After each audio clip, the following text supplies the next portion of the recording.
இயேசுவின் முன்மாதிரி. அவர்களுடைய கால்களை அவர் கழுவின பின்பு தம்முடைய வஸ்திரங்களை தரித்துக் கொண்டு திரும்ப உட்கார்ந்து அவர்களை நோக்கி, நான் உங்களுக்கு செய்ததை அறிந்திருக்கிறீர்களா? நீங்கள் என்னை போதகர் என்றும் ஆண்டவர் என்றும் சொல்லுகிறீர்கள். நீங்கள் சொல்லுகிறது சரியே, நான் அவர்தான்.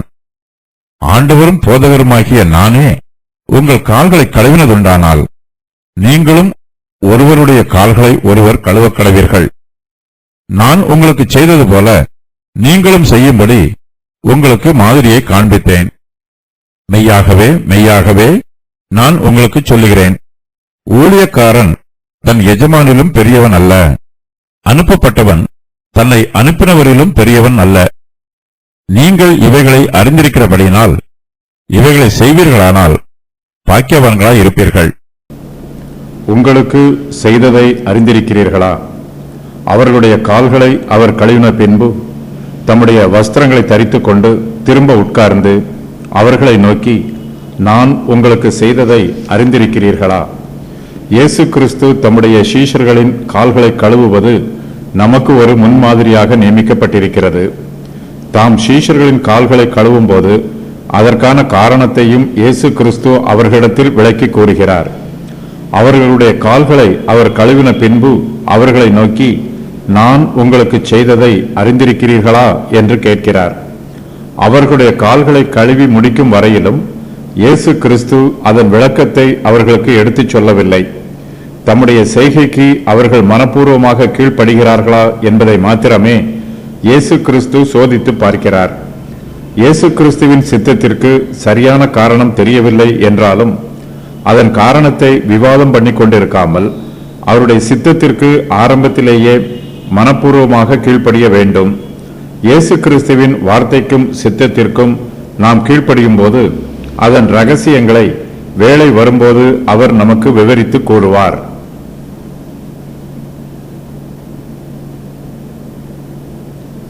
சீஷர்களுடைய கால்களை தாம் கழுவுவதற்கான காரணத்தை இயேசு அவர்களிடம் விவரித்து கூறுவதற்கு முன்பாக இதன் காரணத்தை அவர்கள் அறிந்திருக்கிறார்களா என்பதை தெரிந்து கொள்ள விரும்புகிறார். நான் உங்களுக்கு செய்ததை அறிந்திருக்கிறீர்களா என்று இயேசு கிறிஸ்து அவர்களிடம் கேட்கும்போது அவர்கள் தேவனுடைய ரகசியத்தை இன்னும் அறியாதிருக்கிறார்கள் என்பதை முதலாவதாக அவர்களுக்கு உணர்த்துகிறார். இதன் பொருளை அறிந்து கொள்ள வேண்டும் என்னும் ஆவலையும் எதிர்பார்ப்பையும் அவர்களுடைய மனதிற்குள் தூண்டிவிடுகிறார். இயேசு கிறிஸ்து காரணமில்லாமல் எதையும் செய்ய மாட்டார், எதையும் பேச மாட்டார். போதகர் என்றும் ஆண்டவர் என்றும், நீங்கள் என்னை போதகர் என்றும் ஆண்டவர் என்றும் சொல்லுகிறீர்கள். நீங்கள் சொல்லுகிறது சரியே, நான் அவர்தான். சீஷர்கள் இயேசு கிறிஸ்துவை போதகர் என்றும் ஆண்டவர் என்றும் சொல்லுகிறார்கள். அவர்கள் சொல்லுவது சரிதான் என்று இயேசு அங்கீகரிக்கிறார். அவர் மெய்யாகவே நம்முடைய மீட்பராகவும் இரட்சகராகவும் இருக்கிறார். அவர் நமக்கு போதகராகவும் ஆண்டவராகவும் இருக்கிறார். அவர் நம்முடைய போதகராக இருக்கிறபடியினால் நம்முடைய ஆசிரியராகவும் நம்முடைய உபதேசியாராகவும் இருக்கிறார். அவர் நம்முடைய ஆண்டவராக இருக்கிறபடியினால் அவர் நம்மை ஆளுகை செய்கிறவராகவும் நாம் அவருக்கு சொந்தமானவர்களாகவும் இருக்கிறோம். சீஷர்கள் இயேசு கிறிஸ்துவை போதகர் என்றும் ஆண்டவர் என்றும் சொல்லுவதனால் அவருக்கு பெருமை ஒன்றும் வந்துவிடப் போவதில்லை. அவர்கள் உள்ளதைத்தான் சொல்லுகிறார்கள். இவ்வாறு அழைப்பதினால் சீஷர்கள் இயேசுவை முகஸ்துதி பண்ணவில்லை. அவர்கள் உண்மையை எடுத்து கூட்டியோ அல்லது மிகைப்படுத்தியோ பேசவில்லை, வருத்தத்தோடும் சொல்லவில்லை. சீஷர்கள் மிகுந்த சந்தோஷத்தோடு இயேசு கிறிஸ்துவை ஆண்டவர் என்றும் போதகர் என்றும் சொல்லுகிறார்கள். நாம் இயேசு கிறிஸ்துவை நம்முடைய போதகர் என்றும் ஆண்டவர் என்றும் சொல்லும்போது அவர் நமக்கு கொடுத்திருக்கிற ஆலோசனைகளுக்கும் கட்டளைகளுக்கும் கீழ்ப்படிய வேண்டிய பொறுப்பு நமக்கு வந்திருக்கிறது. நாம் அவருடைய வார்த்தையின் பிரகாரம் ஜீவித்து அவருடைய கட்டளைக்கு கீழ்ப்படிந்து அவருடைய அடிச்சுவடுகளை பின்பற்ற வேண்டும். இயேசு கிறிஸ்துவை பின்பற்றும் போது நம்மிடத்தில் உண்மையும் விசுவாசமும் காணப்பட வேண்டும். இயேசு கிறிஸ்துவை பற்றி நாம் கூறுகிற வார்த்தைகள் கண்ணியம் உள்ளதாகவும் அவரை மகிமைப்படுத்தக்கூடியதாகவும் இருக்க வேண்டும். இயேசு கிறிஸ்துவுக்கு போதகர், ஆண்டவர் என்று 2 பட்டங்களை கொடுக்கிறார்கள். மிகவும் விசேஷித்த ஞானமுள்ளோருக்கு மட்டுமே இவ்வாறு 2 பட்டங்களை கொடுப்பது வழக்கம். நீங்களும் ஒருவருடைய கால்களை ஒருவர் கழுவ கடவீர்கள். ஆண்டவரும் போதகருமாகிய நானே உங்கள் கால்களை கழுவினதுண்டானால் நீங்களும் ஒருவருடைய கால்களை ஒருவர் கழுவ கடவீர்கள். இயேசு கிறிஸ்து தம்முடைய சீஷர்களின் கால்களை கழுவுவதினால் நாமும் ஒருவருடைய கால்களை ஒருவர் கழுவ வேண்டும். இயேசு கிறிஸ்து கூறும் இந்த வாக்கியத்திற்கு வேத பண்டிதர்கள் 2 விதமாக பொருள் கூறுகிறார்கள். அவையாவன: நாம் மற்றவருடைய கால்களை கழுவ வேண்டும், நம்மிடத்தில் மனத்தாழ்மை இருக்க வேண்டும், நம்மை விட தாழ்ந்தவரிடத்திலும் அன்பு கூற வேண்டும். இயேசு கிறிஸ்து நீங்களும் ஒருவருடைய கால்களை ஒருவர் கழுவ கடவீர்கள் என்று கூறுவதினால் நாம் அவருடைய வார்த்தைகளின் பிரகாரம் ஒருவருக்கொருவர் கால்களை கழுவிக்கொள்ள வேண்டும் என்று ஒரு சிலர் இதற்கு பொருள் கூறுகிறார்கள். நாம் மற்றவர் மீது வைத்திருக்கும் அன்பை உறுதி பண்ணுவதற்காக நாம் அவர்களுடைய கால்களை கழுவ வேண்டும். இது ஒரு ஆவிக்குரிய பிரமாணம் என்று இவர்கள் வியாக்கியானம் பண்ணுகிறார்கள். மிலான் நகரத்தில் உள்ள திருச்சபை போதகர் அம்புரோஸ் என்பவர் இந்த பழக்கத்தை கடைபிடித்து தன்னுடைய சபைக்கு வருகிற அங்கத்தினர்கள் எல்லோரும் ஒருவருடைய கால்களை ஒருவர் கழுவ வேண்டும் என்னும் பிரமாணத்தை நடைமுறையில் செயல்படுத்தி வந்தார். நம்முடைய கைகளினால் சபைக்கு வருகிற மற்ற விசுவாசிகளின் கால்களை கழுவும் போது நம்முடைய இருதயம் தாழ்மை அடையும் என்பது இவருடைய வியாக்கியானம். இயேசு கிறிஸ்து சீஷர்களுடைய கால்களை கழுவியதை சில சபையினர் அதிக முக்கியத்துவப்படுத்தி அதை நடைமுறையில் விதவிதமாக செயல்படுத்துகிறார்கள். இயேசு கிறிஸ்து தம்முடைய சீஷர்களின் கால்களை கழுவியதற்கு ஆவிக்குரிய அர்த்தம் கூறுகிறவர்கள் ஏராளமானோர் இருக்கிறார்கள். இயேசு கிறிஸ்து நீங்களும் ஒருவருடைய கால்களை ஒருவர் கழுவ கடவீர்கள் என்று கூறும்போது அவர் ஆவிக்குரிய உபதேசம் பண்ணுகிறார் என்றும் அதில் 3 சத்தியங்களை உபதேசம் பண்ணுகிறார் என்றும் வேத பண்டிதர்களில் பலர் வியாக்கியானம் கூறுகிறார்கள். இயேசு கிறிஸ்துவின் உபதேச விவரம் வருமாறு: தாழ்ந்தவரிடத்திலும் அன்பு கூறும் மனத்தாழ்மை, தாழ்ந்தவரிடத்திலும் அன்பு கூறும் நற்குணத்தை நடைமுறையில் செயல்படுத்துவது, ஒருவருக்கொருவர் பரிசுத்தமாய் இருப்பதற்கு உதவி புரிவது. இயேசு கிறிஸ்து மனத்தாழ்மை உள்ளவர். அவருடைய மனத்தாழ்மையை நாமும் கற்றுக்கொள்ள வேண்டும். இயேசு கிறிஸ்து தம்முடைய சீஷர்களிடம் உபதேசம் பண்ணும்போது அவர்களிடத்தில் மனத்தாழ்மை இருக்க வேண்டும் என்று பல சமயங்களில் சொல்லி இருக்கிறார். ஆனால் சீஷர்களோ இயேசு கிறிஸ்துவின் இந்த முக்கியமான உபதேசத்தை அடிக்கடி மறந்து விடுகிறார்கள். அவர்களுடைய கால்களை இயேசு கிறிஸ்து கழுவுவதன் மூலமாக மனத்தாழ்மையை பற்றிய உபதேசத்தை சீஷர்கள் ஒருபோதும் மறக்க மாட்டார்கள். நாம் பிறர் மீது வைத்திருக்கும் அன்பை பல விதங்களில் வெளிப்படுத்தலாம். மற்றவர்களுடைய கால்களை கழுவுவது அவற்றில் ஒரு வகை. பிறருடைய கால்களை நாம் கழுவும் போது நம்மை அதிகமாக தாழ்த்தி நம்முடைய அன்பை வெளிப்படுத்துகிறோம். மற்றவருக்கு மெய்யாகவே நன்மை உண்டாவதற்கு நாம் பாடுபடுகிறோம். நாம் பிறருடைய கால்களை கழுவுவதனால் அவர்களுடைய கால்களில் உள்ள அசுத்தம் நீங்குகிறது. நாம் மற்றவர்களுடைய கால்களை கழுவும் போது நமக்கு சரீர வேதனை உண்டாகலாம். இதற்காக நேரம் செலவு செய்ய வேண்டும். ஆனால் இந்த தாழ்மையான ஊழியத்தை செய்யும் போது நமக்கு வேதனை உண்டாகிறது என்றோ நம்முடைய காலம் வீணாயிற்று என்றோ புலம்பக்கூடாது. நம்மை விட தாழ்ந்தவர்களுடைய கால்களை கழுவும் போது நம்முடைய தாழ்மை குணம் மிகவும் விசேஷித்த வழியில் வெளிப்படும். ஏனெனில் நம்மை விட தாழ்ந்தவர்களுக்கு பொதுவாக நாம் கட்டுப்பட மாட்டோம். அவர்களுடைய ஆலோசனைகளை கேட்க மாட்டோம். அவர்களுடைய சொற்படி நடக்க மாட்டோம். ஆனாலும் அவர்களுடைய கால்களை நாம் மனப்பூர்வமாக கழுவும் போது அவர்கள் மீது நாம் வைத்திருக்கும் மெய்யான அன்பு வெளிப்படுகிறது. சில சமயங்களில் நம்மை விட தாழ்ந்தவர்கள் நமக்கு ஏதாவது உதவி செய்தால் கூட அதை நாம் ஏற்றுக்கொள்ள மாட்டோம். நம்முடைய உள்ளத்தின் பெருமை, அந்தஸ்தின் பெருமை அவர்களோடு நம்மை பழக விடாது. ஒருவருக்கொருவர் கால்களை கழுவும் போது நாம் பிறருடைய கால்களை கழுவுகிறோம்.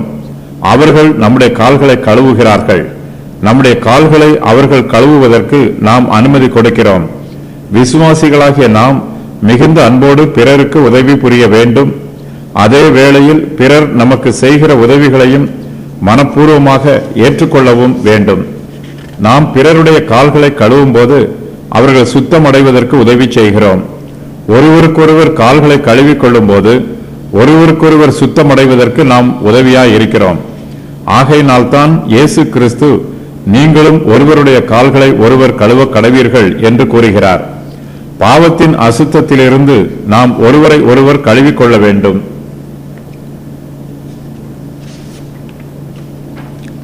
பிறருடைய கால்களை கழுவுகிறவர்கள் தங்களுடைய கால்களையும் கழுவி சுத்தமாக வைத்திருக்க வேண்டும். உதவி புரிவது முதலாவதாக நமது வீட்டில்தான் ஆரம்பமாக வேண்டும். மற்றவர்கள் பாவம் செய்வதற்கு நாம் தூண்டுதலாக இருக்கக்கூடாது. ஆனால் அவர்கள் தாங்கள் செய்த பாவங்களில் இருந்து சுத்தமாவதற்கு நாம் உதவி புரிய வேண்டும். இன்னும் அதிகமான பாவங்களை அவர்கள் செய்து விடாதவாறு அவர்களை சுத்தப்படுத்திக் கொண்டே இருக்க வேண்டும். நம்முடைய அசுத்தம் பிறருக்கு போய்விடக்கூடாது. ஆகையினால் நாம் சுத்தமாக இருக்க வேண்டியது மிகவும் அவசியம். பிறருடைய அசுத்தத்தை கழுவுவதற்கு முன்பாக நம்முடைய சுத்தத்தை பற்றி ஆராய்ந்து பார்க்க வேண்டும். நம்மை நாமே சுத்தப்படுத்திக் கொண்டால் அது போதுமானது அல்ல. சுத்திகரிப்பு நம்மோடு முடிந்து விடுவதில்லை. நம்மோடு கூட இருக்கும் சக விசுவாசிகள் பாவத்தில் விழுந்து விடும்போது அவர்களுடைய அசுத்தங்களை சுத்தப்படுத்துவதற்கு நாம் முன் வர வேண்டும். அவர்களுடைய கால்களில் உள்ள அசுத்தத்தை தண்ணீரினால் கழுவுவது போல அவர்களுடைய இருதயத்தில் உள்ள அசுத்தத்தையும் நம்முடைய கண்ணீரினால் கழுவி சுத்தப்படுத்த வேண்டும். இயேசு கிறிஸ்து தம்முடைய சீஷர்களின் கால்களை கழுவிய பின்பு, ஆண்டவரும் போதகருமாகிய நானே உங்கள் கால்களை கழுவினதுண்டானால் நீங்களும் ஒருவருடைய கால்களை ஒருவர் கழுவ கடவீர்கள் என்று கட்டளை கொடுக்கிறார். இயேசு கிறிஸ்து நம்முடைய போதகர். அவரிடமிருந்து நாம் கற்றுக்கொள்ள வேண்டும். அவருடைய போதனைகளையும் உபதேசங்களையும் நாம் கற்றுக்கொண்டு அதன் பிரகாரம் ஜீவிக்க வேண்டும். அவர் நம்மை பார்த்து நீங்களும் ஒருவருடைய கால்களை ஒருவர் கழுவ கடவீர்கள் என்று கட்டளை கொடுக்கிறார். இயேசு கிறிஸ்து தம்மை தாழ்த்தி தம்முடைய சீஷர்களின் கால்களை கழுவுகிறார். இயேசு கிறிஸ்துவே இந்த காரியத்தை செய்யும் போது அவருடைய சீஷர்களும் ஒருவருடைய கால்களை ஒருவர் நிச்சயமாகவே கழுவ வேண்டும். ஒருவனும் தனது சுய மகிமையை தேடாமல் பிறனுடைய நன்மையையும் தேட வேண்டும். மற்றவருடைய கால்களை கழுவும் செயல் தன்னைத்தான் வெறுத்து பிறர் மீது அன்பை வெளிப்படுத்தும் செயலாகும். 4ஆம் நூற்றாண்டு வரையிலும் திருச்சபையில் விசுவாசிகளுடைய கால்களை கழுவும் வழக்கம் இல்லை. புதிய ஏற்பாட்டின் மற்ற புத்தகங்களிலும் இந்த பழக்கம் இருந்ததாக குறிப்பு எதுவும் இல்லை. ஆதரிக்கப்படும் விதவைகள் பரிசுத்தவான்களுடைய கால்களை கழுவ வேண்டும். ஆனால் இந்த பழக்கம் சபை ஒழுங்காக நியமிக்கப்படவில்லை. உங்களுக்கு மாதிரியை காண்பித்தேன். நான் உங்களுக்கு செய்தது போல நீங்களும் செய்யும்படி உங்களுக்கு மாதிரியை காண்பித்தேன். இயேசு கிறிஸ்துவே நமக்கு முன்மாதிரியாக இருக்கிறார். நம்முடைய ஆவிக்குரிய ஜீவியத்தில் அவருடைய அடிச்சுவடுகளை நாம் பின்பற்றி செல்ல வேண்டும். அவர் நமக்கு நல்ல போதகராக இருக்கிறார். நமக்கு சத்தியங்களை உபதேசம் பண்ணும்போது சத்தியத்தை எடுத்துக்காட்டுகள் மூலமாகவும் நமக்கு விளக்கி காண்பிக்கிறார். இயேசு கிறிஸ்து உலகத்திற்கு வந்ததன் நோக்கமே நமக்கு அவர் முன் மாதிரியாக இருக்க வேண்டும் என்பதற்காகத்தான். இயேசு கிறிஸ்து நமக்கு முன் மாதிரியாக இல்லை என்றால் நம்முடைய ஜீவியம் தாறுமாறாக இருக்கும். இதை விளக்கும் விதமாக, நான் உங்களுக்கு செய்தது போல நீங்களும் செய்யும்படிக்கு உங்களுக்கு மாதிரியை காண்பித்தேன் என்று இயேசு கிறிஸ்து கூறுகிறார். இயேசு கிறிஸ்து நம்மீது அன்பாக இருக்கிறார். நமக்கு தேவையான ஞானத்தை கொடுக்கிறார். பல காரியங்களை நம்மால் செய்ய முடியும் என்று கிறிஸ்து எதிர்பார்க்கிறார். அவர் நமக்கு செய்தது போல நாமும் செய்ய வேண்டும். இயேசு கிறிஸ்து எதையெல்லாம் செய்திருக்கிறாரோ அதையெல்லாம் நமக்கு ஒரு முன்மாதிரியாக நோக்கி பார்க்க வேண்டும். அவருடைய முன்மாதிரியின் பிரகாரமாக ஜீவிக்க நாம் கற்றுக்கொள்ள வேண்டும். இயேசு கிறிஸ்துவின் ஊழியக்காரர்கள் அவர் காண்பித்திருக்கும் மாதிரியை பின்பற்ற வேண்டும். இயேசு கிறிஸ்துவின் தாழ்மையும் கிருபையும் பரிசுத்தமும் அவருடைய ஊழியர்களிடத்திலிருந்து வெளிப்பட வேண்டும்.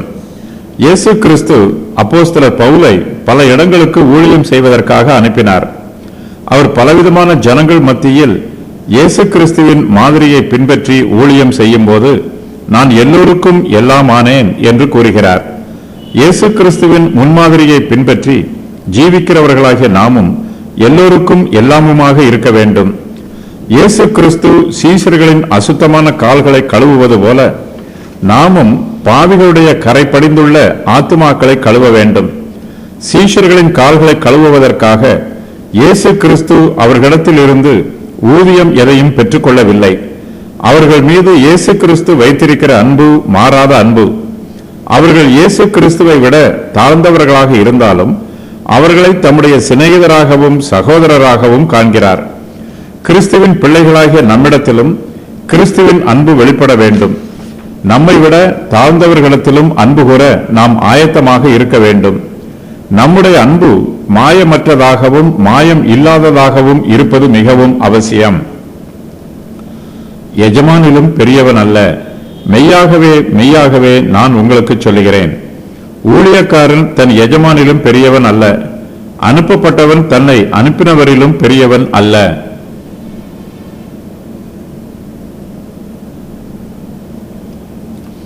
இயேசு கிறிஸ்து தம்முடைய சீஷர்களின் கால்களை கழுவுவதனால் அவர்கள் அவரை அலட்சியம் பண்ணிவிடக்கூடாது. அவர்களுடைய கால்களை இயேசு கிறிஸ்து கழுவினாலும் அவர் எப்போதுமே ஆண்டவராகவும் இரட்சகராகவும் போதகராகவுமே இருக்கிறார். சீஷர்கள் அவருடைய சீஷர்களாகத்தான் இருப்பார்கள். ஊழியக்காரன் தன் எஜமானிலும் பெரியவன் அல்ல என்று கூறி இயேசு கிறிஸ்து தம்முடைய தாழ்மையையும் அதே வேளையில் தம்முடைய தெய்வீக அதிகாரத்தையும் தம்முடைய சீஷர்களுக்கு விவரிக்கிறார். இந்த சத்தியத்தை இயேசு கிறிஸ்து ஏற்கனவே சீஷன் தன் போதகனிலும் தன் எஜமானிலும் மேற்பட்டவன் அல்ல என்று கூறியிருக்கிறார். இயேசு கிறிஸ்துவின் கட்டளையின் பிரகாரம் சீஷர்கள் ஒருவருடைய கால்களை ஒருவர் கழுவும் போது இதை ஒரு வினோத உபதேசம் என்று எடுத்துக்கொள்ளக் கூடாது. இயேசு கிறிஸ்துவை போல தங்களை தாழ்த்துவதற்கு சீஷர்கள் கற்றுக்கொள்ள வேண்டும். இயேசு கிறிஸ்துவை போல தங்களை தாழ்த்தி பிறருடைய கால்களை கழுவுவது கடினமான காரியம் என்று சீஷர்கள் நினைக்கக்கூடாது.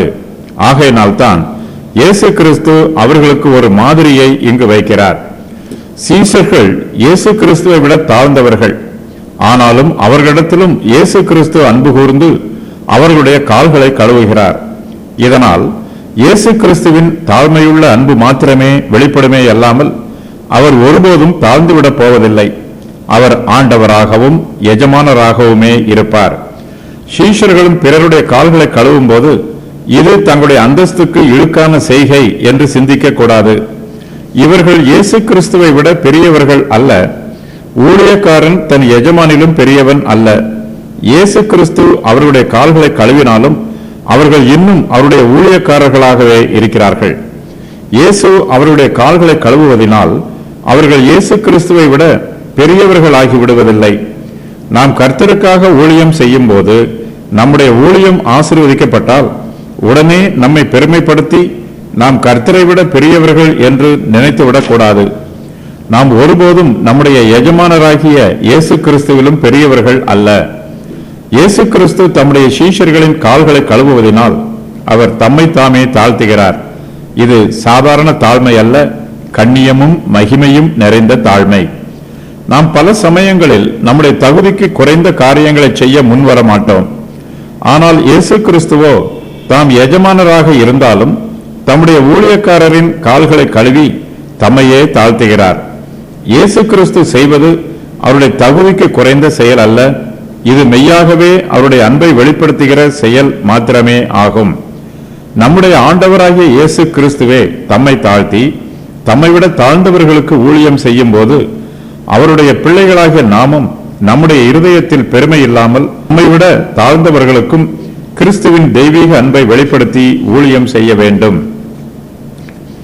இவைகளை செய்வீர்களானால் பாக்கியவான்களாய் இருப்பீர்கள்.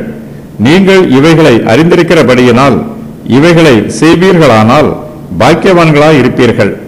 இயேசு கிறிஸ்து தம்முடைய சீஷர்களின் கால்களை கழுவி அதை தொடர்ந்து உபதேசம் பண்ணும்போது தம்முடைய உபதேசத்தின் முடிவுரையாக நீங்கள் இவைகளை அறிந்திருக்கிறபடியினால் இவைகளை செய்வீர்களானால் பாக்கியவான்களாய் இருப்பீர்கள் என்று கூறுகிறார். பொதுவாக உலக பிரகாரமாக பேசும்போது ஆளுகை செய்கிறவர்களும் அதிகாரத்தில் உள்ளவர்களும் தங்களுக்கு பணிவிடை செய்வதற்கு ஏராளமானோர் உள்ளவர்களும் பாக்கியவான்கள் என்று சொல்லுவார்கள். ஒருவருடைய கால்களை ஒருவர் கழுவுவது என்பது உலக பிரகாரமாக பெருமைக்குரிய காரியம் அல்ல.